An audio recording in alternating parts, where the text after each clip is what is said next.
গর্ভবতী মায়েরা রোজা রাখতে পারবেন কি? প্রিয় দর্শক, গর্ভবতী মায়েরা রোজা রাখার ব্যাপারে বেশ কিছু গুরুত্বপূর্ণ দিক মাথায় রাখা জরুরি। প্রথমত, গর্ভাবস্থায় শরীরে অতিরিক্ত পুষ্টির প্রয়োজন হয়, তাই সেহরি এবং ইফতারের ভালো ও পুষ্টিকর খাবার খাওয়াটাই খুব গুরুত্বপূর্ণ।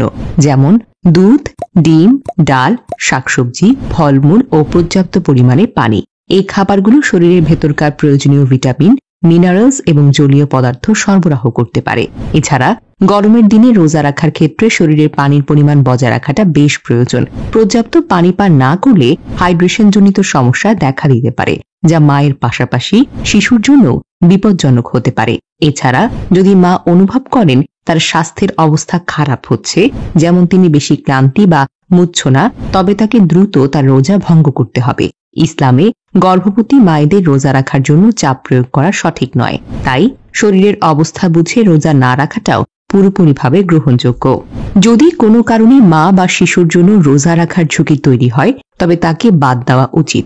ডাক্তারের পরামর্শ নিয়ে এবং সতর্কতার সাথে রোজা রাখার বিষয়টি সিদ্ধান্ত নেওয়া উচিত।